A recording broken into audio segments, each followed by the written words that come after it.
참예수님, 다볼 사이버 성경 특강 창세기 지금 나가고 있습니다. 오늘 주제는 한 번은 팔고 한 번은 가로채이고 에사우와 야곱은 장자 상속권을 두고 신경전을 벌입니다. 지난주는 제가 우물에 대해서 말씀드렸죠. 우물이 구약 유목민에게 얼마나 중요한 것인지, 그래서 돌로 막아버리기도 하고 흙으로 채워버리기도 하면은 죽이는 살인하고 똑같은 거라는 말씀을 드렸습니다. 그 전에는 막펠라 동굴, 아브라함 이름으로 유목민에게 자기 땅이 있다는 것은 어마어마한 의미가 있다는 거 여러분들에게 말씀드렸습니다. 자, 오늘은 이제 장자 상속권. 장자 상속권이라는 건 뭐냐? 아버지의 모든 것을 상속받는 거예요. 아버지의 권리, 아버지의 재산, 그런 것들을 상속받는 거기 때문에, 자, 우리는 이제 예수님은 하느님을 아버지로 모시잖아요. 그러니까 우리 하느님을 아버지로 모시니까 하느님 아버지한테 상속권이 있는 장자예요. 그러니까 하늘에 계신 하느님이 내 아버지라면은 우리는 뭐를 상속받을 수 있죠? 하늘나라를 상속받을 수 있는 것이죠. 그래서 구약 성서에서 끊임없이 장자 상속권에 대한 이야기가 나오는 겁니다. 지금 저는 오늘 미리 이제 촬영을 하는데, 오늘 1시부터 소나무 전지 좀 하고, 그리고 톱으로 막 소나무 자르고 막 이러다가 또 멀쩡하게 지금 또 강사로 변신을 해갖고 여러분들한테 성경 특강 지금 녹화하고 있는 겁니다. 창세기 25장 29절에서 34절. 에사우가 맏아들 권리를 팔다. 하루는 야곱이 죽을 끓이고 있었다. 그때 에사우가 허기진 채 들에서 돌아왔다. 에사우가 야곱에게 허기지구나. 저 붉은 것, 그 붉은 것 좀 먹게 해다오 하고 말하였다. 그리하여 그의 이름을 에돔이라 하였다. 에돔 지역이 좀 붉어요. 실질적으로 가보면은 붉은 뜻이라는 겁니다. 그러나 야곱은 먼저 형의 맏아들 권리를 내게 파시오 하고 말하였다. 야곱은 아버지 이삭의 상속을 받고 싶었던 거죠. 동생이었지만은. 그러자 에사우가 대답하였다. 내가 지금 죽을 지경인데 맏아들 권리가 내게 무슨 소용이겠느냐. 그래서 야곱이 먼저 나에게 맹세부터 하시오 하자 에사우는 맹세를 하고 자기의 맏아들 권리를 야곱에게 팔아 넘겼다. 그러자 야곱이 빵과 불콩죽을 에사우에게 주었다. 그는 먹고 마시고 나서 일어나 나갔다. 이렇게 에사우는 맏아들 권리를 대수롭지 않게 여겼다. 이삭도 사실은 이스마엘이 형이죠. 지금 아랍 종족이 됐지만은 그렇게 야곱, 아브라함, 이삭, 야곱 이렇게 장자 상속권이 내려오는 거죠. 이제 27장 우리가 공부할 차례입니다. 근데 그 바로 앞에 에사우는 40살 되던 해에 히타이트 사람 브리에의 딸 여후딕과 히타이트 사람 엘론의 딸 바스맛을 아내로 맞아들였다. 이들은 이삭과 레베카에게 근심거리가 되었다. 점점 민족끼리, 족속끼리 갈등의 원인이 벌써 창세기서부터 1장부터 쭉 나오는 거예요. 이삭과 레베카의 근심거리가 되었다는 거죠. 왜냐하면 에사우는 그 아브라함 사촌이나 친척하고 결혼을 해야지 그 핏줄을 이어가는데, 히타이트 사람하고 결혼했다는 것은 이방인하고 결혼한다는 얘기예요. 그러나 야곱은 라반에게 갑니다. 라반은 누구냐면 레베카의 오빠예요. 그래서 라반의 딸 라헬하고 레아, 이 둘을, 그러니까 사촌, 육촌끼리 결혼을 하는 거죠. 그래서 핏줄이 순혈 핏줄, 순수 핏줄로 내려간다는 것을 성서는 굉장히 강조를 합니다. 이제 여러분들이 성서를 읽어가면서 여러분들 스스로가 성서를 이해하고 해석하는 능력이 많이 생길 거라고 저는 생각을 합니다. 그만큼 우리 성경대학에서 판을 많이 깔아놨어요. 그래서 성경 특강 시리즈 때가 차서 하느님 나라가 가까이 왔다, 거기부터 쭉 따라오신 분들은 이제 이 성서 하나하나가 이해가, 이래서 이런 말이 나오는구나, 그런 것들을 이해하면서 성서를 읽으면 성서가 너무너무 신비롭고 재미롭죠. 27장, 이삭은 늙어서 눈이 어두워 잘 볼 수 없게 되었을 때 큰아들 에사우를 불러 그에게 내 아들아 하고 말하였다. 에사우가 예 여기 있습니다 하고 대답하자 그가 말하였다. 내가 보다시피 나는 이제 늙어서 언제 죽을지 모르겠구나. 그러니 이제 사냥할 때 쓰는 화살통과 활을 메고 들로 나가 나를 위해 사냥을 해 오너라. 이제 에사오가 쌍둥이죠. 에사오하고 야곱은 쌍둥이입니다.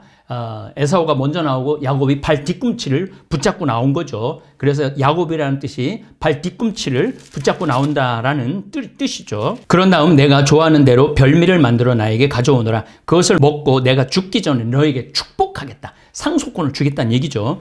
레베카는 이삭의 아들 에사오에게 하는 말을 엿듣고 있었다. 그래서 에사오가 사냥하러 들러 나가자 레베카는 아들 야곱에게 일렀다. 얘야, 너의 아버지가 내 형 에사오에게 이렇게 말하는 것을 들었다. 사냥한 고기를 가져다가 나를 위하여 별미를 만들어라. 그것을 먹고 내가 죽기 전에 주님 앞에서 너에게 축복하겠다. 그러니 내 아들아, 레베카는 에사오한테 상속권을 주고 싶지 않았던 거죠. 엄마 레베카는 동생 야곱에게 상속권을 주고 싶었던 거죠. 그러니 내 아들아, 내가 너에게 말하는 것을 듣고 시키는 대로 하여라. 가축 있는 곳으로 가서 좋은 새끼 염소 2마리를 나에게 끌고 오너라. 내가 그것을 가지고 내 아버지가 좋아하는 대로 별미를 만들어 줄 터이니 너는 그것을 아버지께 가져다 드려라. 그러면 아버지가 그것을 잡수시고 돌아가시기 전에 너에게 축복해 줄 것이다. 자, 여러분들 염소고기 혹시 드셔보셨어요? 염소 내리는 거는 많이 드셔보셨을 거지만 염소고기 드셔보신 분들은 그렇게 많지 않을 거예요. 염소고기가 기가 막히게 맛있습니다. 정말 우리는 워낙 신학교에서 이제는 뭐 동물협회에서 그래갖고 개고기 먹는 신부님들도 거의 없고 저도 개고기 이제 안 먹은 지 벌써 한 7, 8년 되는 것 같아요. 이제 개고기 이제 안 먹고 개고기 대신 뭐를 먹느냐면 염소고기를 먹어요. 염소고기가 꼭 개고기 같은 맛이 나고 요리를 하면 어떻게 보면 개고기보다 더 맛있죠. 미국에는 그 보신탕이 우리나라는 보신탕이 개고기지만은 미국은 보신탕이 염소고기로 해요. 근데 요리를 해놓으면 기가 막히게 맛있더라고요. 그러자 야곱이 어머니 레베카에게 말하였다. 보십시오, 형 에사오는 털이 많은 사람이고 저는 살같이 매끈한 사람입니다. 혹시나 아버지께 저를 만져보시면 제가 그분 놀리는 것처럼 되어 축복은커녕 저주를 받을 것입니다. 그러나 그의 어머니는 말하였다. 내 아들아, 내가 받을 저주는 내가 받으마. 너는 그저 내 말을 듣고 가서 짐승이나 끌고 오너라. 그가 가서 짐승을 끌고 어머니에게 왔다. 그의 어머니는 그의 아버지가 좋아하는 대로 별미를 만들었다. 아마 내가 미국에 강의 갔고 그 염소고기 먹었을 때 그 기가 막힌 맛대로 아마 레베카가 만들었을 거예요. 그런 다음 레베카는 자기가 집에 가지고 있던 큰아들 에사우의 옷 가운데 가장 값진 것을 꺼내어 작은 아들 야곱에게 입혔다. 그리고 그 새끼 염소의 가죽을 그의 손과 매끈한 목들레에 입힌 다음 자기가 만든 별미와 빵을 아들 야곱의 손에 들려주었다. 야곱이 아버지에게 가서 아버지 하고 불렀다. 그가 나 여기 있다. 아들아, 너는 누구냐? 하고 묻자 야곱이 아버지에게 대답하였다. 저는 아버지의 맏아들 에사우입니다. 거짓말하는 거죠. 거짓말을 해서라도 상속권을 뺏는 거죠. 그러니까 한 번은 팥죽으로 팔고 한 번은 가로채이는 거죠. 에사우가. 그러니까 이제 원수가 되는 거예요, 서로. 야곱이 아버지에게 대답하였다. 저는 아버지의 맏아들 에사우입니다. 아버지께서 저에게 이르신 대로 하였습니다. 그러니 일어나 앉으셔서 제가 사냥한 고기를 잡수시고 저에게 축복해 주십시오. 그래서 이삭이 아들에게 내 아들아 어떻게 이처럼 빨리 찾을 수가 있었더냐 하고 묻자 그가 아버지의 하느님이신 주님께서 일이 잘 되게 해주셨습니다 하고 대답했다. 이걸 어떻게 하얀 거짓말이라고 해야 되나요? 하얀 거짓말이라는 건 뭐냐면 상대방 상처 안 입고 내가 거짓말을 하면서 서로 평화를 유지하는 그런 걸 하얀 거짓말의 심리학에서 저도 박현민 신부님한테 배웠어요. 이삭이 야곱에게 말했다. 내 아들아 가까이 오너라. 내가 정말 내 아들 에사오인지 아닌지 내가 만져보아야겠다. 야곱의 아버지 이삭에게 가까이 가자 이삭이 그를 만져보고 말하였다. 목소리는 야곱의 목소리인데 손은 에사오의 손이로구나. 그는 야곱의 손에 그의 형 에사오 손처럼 털이 많았기 때문에 그를 알아보지 못하고 그에게 축복해 주기로 하였다. 이삭이 내가 정말 내 아들 에사오냐 하고 다져 묻자 그가 예 그렇습니다 하고 대답하였다. 그러자 이삭이 말하였다. 그것을 나에게 가져오너라. 내 아들이 사냥한 고기를 먹고 너에게 축복해 주겠다.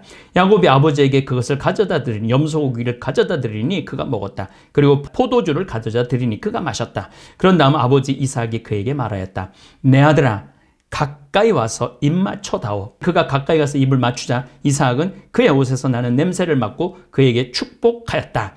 보아라 내 아들의 냄새는 주님께서 복을 내리신 들의 냄새 같구나. 하나님께서는 너에게 하늘의 이슬을 주시리라. 여기 이슬이 나왔는데 우리는 비를 내려달라고 그러잖아요. 근데 하늘은 이슬비처럼 의인을 내려다오. 이게 예수 성탄 때 9일 기도의 노래예요. 비를 내려달라고 그러지 않고 이슬을 내려달라고 그래. 왜? 사실은 유다 광야 지방에는 비가 거의 안 와요. 그런데 새벽에 그 맺힌 그 이슬을 모아갖고 물을 만들고 우물이 생기고 그런 거예요. 그래서 하늘에서 이슬이라는 거는 하느님의 축복하고 똑같은 겁니다. 물은 곧 생명이니까 그 물은 유다 지방에서는 광야니까 잘 내려오지 않기 때문에 새벽에 내리는 이슬이 그렇게 중요한 거예요. 하늘에 이슬을 내려주시리라. 땅을 기름지게 하시며 곡식과 술을 풍성하게 해주시리라. 문민족이 너를 섬기고 뭇겨려가 내 앞에 무릎을 꿇으리라. 너는 내 형제들의 지배자가 되고 내 어머니의 자식들은 내 앞에 무릎을 꿇으리라. 너를 저주하는 자는 저주를 받고 너에게 축복하는 자는 복을 받으리라. 여기에 어마어마한 뜻이 들어있습니다. 제가 다음 파워포인트에 설명을 해놨는데 유다 민족은 항상 떠돌아다니는 떠돌이 신세였어요. 자기 땅이 없었어요. 항상 강대국 사이에 끼어 살았어. 그렇기 때문에 항상 장자 상속을 유다인들은 막내가 상속을 해요. 막내라는 건 곧 누구하고 동일시되느냐 하면 이스라엘 사람하고 동일시되는 거예요. 이집트 민족, 히타이트, 페르시아, 바빌로니아, 아시리아, 아카드, 수메르 전부 다 아나톨리아, 이두메아 강대국이야. 이스라엘은 항상 약소국이야. 막내야 막내. 약한 거야. 그렇지만 막내이지만 하느님의 축복을 받아서 뭇결에가 내 앞에 무릎을 꿇으리라. 이 자기네들 바람이죠. 너는 내 형제들의 지배자가 되고 그 주위의 모든 민족들, 아담부터 시작한 모든 민족들의 지배자가 된다라는 표현을 하는 것. 가장 보잘것없는 유다 민족이 이런 것들을 끝도 없이 이야기를 하는 거죠. 이삭이 야곱에게 축복하고 나서 야곱이 아버지 앞에서 물러나자마자 그의 형 에사우가 사냥에서 돌아왔다. 그도 별미를 만들어 아버지에게 들고 가서 말하였다. 아버지 일어나셔서 아들이 사냥해 온 고기를 잡수시고 저에게 축복해 주십시오. 이미 에사우는 다른 민족이 돼버리는 거죠. 그러니까 축복은 아브라함, 이삭, 야곱, 유다, 요셉으로 내려가는 그런 축복의 길이 된 거죠. 그래서 점점 선택된 민족, 선민 사상이 싹트기 시작하는 겁니다. 그의 아버지 이삭이 그에게 너는 누구냐 하고 물으니 그가 저는 아버지의 아들, 아버지의 맏아들 에사우입니다 하고 대답하였다. 그러자 이삭이 깜짝 놀라 몸을 떨면서 말하였다. 그렇다면 사냥을 해서 나에게 고기를 가져온 자는 누구란 말이냐? 내가 오기 전에 나는 이미 그것을 다 먹고 그에게 축복해 주었다. 이미 이스라엘의 축복을 다 해줬다는 거죠. 야곱이 이스라엘이니까. 그러니 그가 복을 받을 것이다. 그러니까 유다 민족이 복 받을 거라는 거예요. 에사우는 아버지의 말을 듣고 비통에 큰 소리로 울부짖으며 아버지에게 말하였다. 아버지, 저에게도 축복해 주십시오. 그러나 이삭이 말하였다. 내 동생이 와서 나를 속이고 내가 받을 축복을 가로챘구나. 그러자 에사우가 말하였다. 이제 저를 2번이나 속였으니 야곱이라는 그 녀석의 이름이 딱 맞지 않습니까? 저번에는 저의 맏아들 권리를 가로채더니 보십시오. 이번에는 제가 받을 축복까지 가로챘습니다. 그러고서는 저를 위해서는 축복을 남겨두지 않으셨습니까? 이 민족을 위해서는 축복을 안 남겨둔 거예요. 오로지 누구에게만 축복 준 거예요? 이스라엘 민족에게만 축복 준 거예요. 하고 묻자 이삭이 에사우에게 대답하였다. 얘야, 나는 그를 너의 지배자로 세웠고 이제 보잘것없는 야곱 집안이 지배자라는 거예요. 그들의 바람이지. 유다인들의 바람일 뿐이에요. 그의 모든 형제들을 그에게 종으로 주었으며 곡식과 술을 그에게 마련해 주었다. 그러니 내 아들아, 내가 너에게 무엇을 해줄 수 있겠느냐? 그러자 에사우가 아버지에게 말하였다. 아버지께는 축복이 하나밖에 없다는 말씀이십니까? 아버지, 저에게도 축복해 주십시오. 그런 다음 에사우는 목 놓아 울었다. 그러자 아버지 이삭이 그에게 대답하였다. 내가 살 곳은 기름진 땅에서 저 위에 하늘의 이슬에서 멀리 떨어져 있으리라. 척박한 곳으로 보낸다는 거죠. 너는 칼을 의지하고 살면서 이제 전쟁하는 민족이 된다는 거죠. 내 아우를 섬기리라. 그러나 내가 뿌리칠 때 내 목에서 그의 멍에를 떨쳐버릴 수 있으리라. 그래도 이 유다 민족을 통해서 다른 민족이 축복을 받는다라는 것을 창세기 1장부터 열어놔요. 아브라함 때도 열어놓죠. 너는 복을 받을 것이고 너는 모든 민족의 복의 근본이 될 것이다. 이렇게 말하죠. 우리 다볼사이버 교우들 이렇게 공부해 나가니까 재밌으시죠? 제가 천천히라도 이렇게 하나씩 해석을 해드리고 가면은 여러분들 아마 성서가 아주 친숙하실 거예요. 에사오는 아버지가 야곱에게 해준 축복 때문에 야곱에게 앙심을 품었다. 그래서 에사오는 아버지의 죽음을 애도하게 될 날도 멀지 않았으니 그때 야곱을 죽여버려야지 하고 마음속으로 생각하였다. 레베카는 큰아들 에사오가 한 말을 전해 듣고는 사람을 보내어 작은아들 야곱을 불러놓고 그에게 말하였다. 얘야, 너의 형 에사오가 너를 죽여서 원한을 풀려고 한다. 그러니 내 아들아, 내 말을 듣고 일어나 하란에 있는 내 오라버니 라반에게로 달아나라. 자, 아브라함의 종이 하란에 있는 아브라함의 남동생의 손녀가 레베카예요. 그 레베카를 이삭으로 데려오게 하죠. 이제는 그 라반은 레베카의 오빠니까 오빠한테 가라 이거죠. 그러나 이미 에사오는 히타이트 여인과 결혼했으니까 이민족하고 결혼을 한 거예요. 이 유대인에게는 이민족하고 결혼한다는 건 이미 혈통이 끊어지는 거예요. 그리고 유대인들은 지금도 남자가 유대인이면 유대인하고 결혼하면 유대인으로 될 수 있는 게 아니라 엄마가 유대인이면 무조건 유대인 그 신고를 할 수 있어요. 호족 신고를. 그러니까 엄마 계통으로 내려가는 게 굉장히 중요합니다. 라반에게로 달아나라. 이제 라반한테 가는 거죠. 너에 대한 형의 분노가 풀리고 내가 형에게 한 일을 형이 잊을 때까지만이다. 그러면 내가 사람을 보내어 너를 그곳에 데려오게 하겠다. 내가 어찌 한날에 너희 둘을 다 잃을 수 있겠느냐. 레베카가 이삭에게 말하였다. 나는 히타이트 여자들 때문에 살기가 싫어졌어요. 만일 야곱마저 이 땅에 사는 저런 히타이트 여자들 가운데서 이민족 가운데서 아내를 맞아들인다면 내가 어찌 살겠습니까? 그러자 이삭이 야곱을 불러 그에게 축복해주고 당부하였다. 너는 가나안 여자들 가운데서 아내를 맞아들이지 마라. 이민족한테서 여자를 아내로 맞아들이지 말라는 얘기예요. 일어나 밧단 아람에 있는 내 외할아버지 푸투엘 댁으로 가서 그곳에 있는 너의 외숙 라반의 딸들 가운데서 아내를 맞아들여라. 같은 집안끼리 결혼한다는 얘기죠. 전능하신 하나님께서 너에게 복을 내리셔 내가 자식을 많이 낳고 번성하게 하시며 내가 민족들의 무리가 되게 해주실 것이다. 유대인들에게 있어서 최고의 복은 뭐예요? 자식이 많이 낳는 거예요. 자식이 많이. 우리 예수님에 와서야 하늘나라 천국, 이 하늘나라의 복음에 대한 거를 분명하게 선포하는 거고 창세기는 현세의 복입니다. 예수님 올 때까지도 사도가이파 사람들은 부활을 믿지 않았어요. 죽음 이후의 세계를 믿지 않았어요. 근데 죽음 이후의 세계를 분명하게 선언하신 분이 바로 예수님이십니다. 그분께서 아브라함에 주신 복을 너와 내 후손에게 내리셔 내가 나그네 살이하는 이 땅, 늘 나그네 살이라는 말이 참 많이 나와요. 곧 하느님께서 아브라함에게 주신 이 땅을 내가 차지하게 될 것이다. 이삭이 야곱을 떠나보내자 그는 밧단 아람에 있는 아람 사람 푸투엘의 아들 라반에게 갔다. 라반은 야곱과 에사우의 어머니 레베카의 오빠였다. 그러니까 외삼촌이죠. 외삼촌한테 간 거예요.